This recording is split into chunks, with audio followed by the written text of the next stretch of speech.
श्रीपरमात्मने नमः। अथ चतुर्दशोऽध्यायः। गुणत्रयविभागयोगः। श्रीभगवानुवाच परं भूयः प्रवक्ष्यामि ज्ञानानां ज्ञानमुत्तमम् यज्ञात्वा मुनयः सर्वे परां सिद्धिमितो गताः। इदं ज्ञानमुपाश्रित्य मम साधर्म्यमागताः सर्गेऽपि नोपजायन्ते प्रलये न व्यतन्ति च। मम योनिर्महद्ब्रह्म तस्मिन् गर्भं दधाम्यहम् सम्भवः सर्वभूतानां ततो भवति भारत। सर्वयोनिषु कौन्तेय मूर्तयः सम्भवन्ति याः तासां ब्रह्म महद्योनिः अहं बीजप्रदः पिता। सत्त्वं रजस्तम इति गुणाः प्रकृतिसम्भवाः निबध्नन्ति महाबाहो देहे देहिनमव्ययम्। तत्र सत्त्वं निर्मलत्वात् प्रकाशकमनामयम् सुखसङ्गेन बध्नाति ज्ञानसङ्गेन चानघ। रजो रागात्मकं विद्धि तृष्णासङ्गसमुद्भवम् तन्निबध्नाति कौन्तेय कर्मसङ्गेन देहिनम्। तमस्त्वज्ञानजं विद्धि मोहनं सर्वदेहिनां प्रमादालस्य निद्राभिः तन्निबध्नाति भारत। सत्त्वं सुखे सञ्जयति रजः कर्मणि भारत। ज्ञानमावृत्य तु तमः प्रमादे सञ्जयत्युत।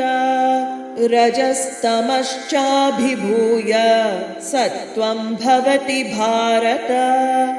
रजः सत्त्वं तमश्चैव तमः सत्त्वं रजस्तथा।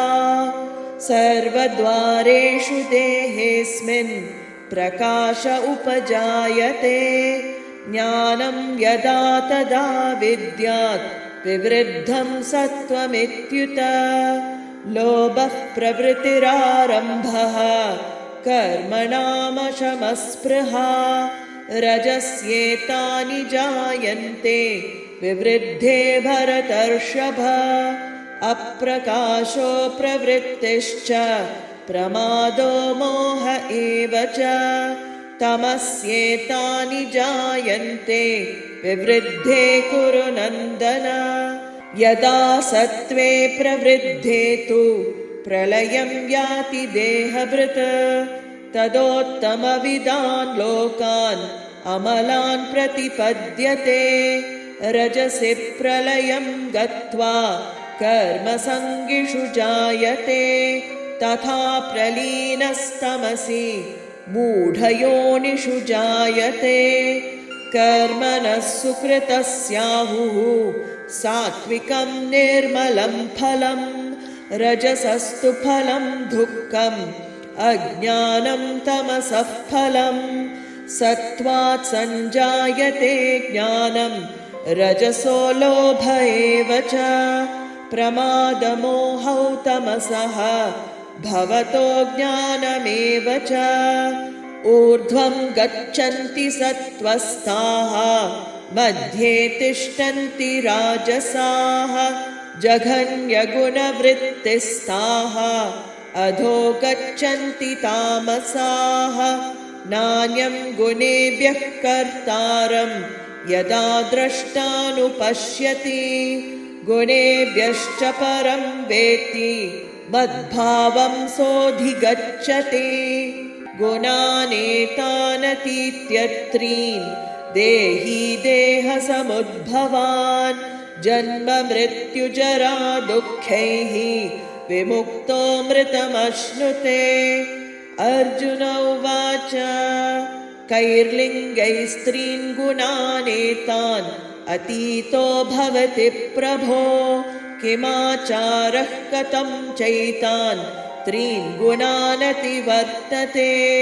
श्रीभगवानुवाच प्रकाशं च प्रवृत्तिं च मोहमेव च पाण्डव न द्वेष्टि सम्प्रवृत्तानि न निवृत्तानि काङ्क्षति।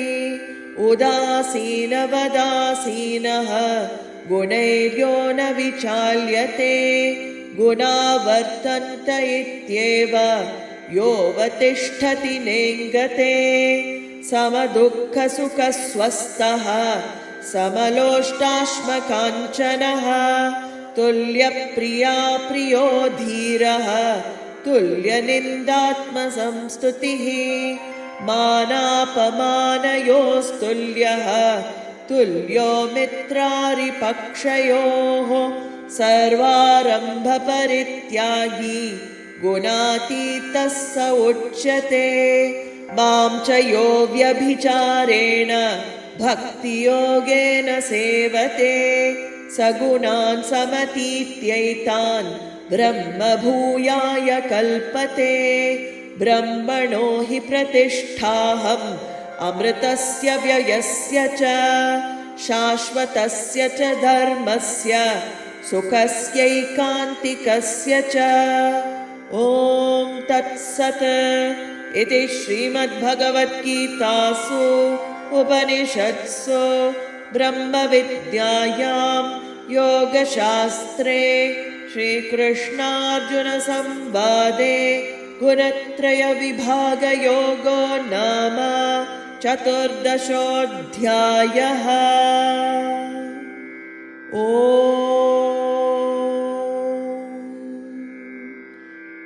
शान्ति शान्ति।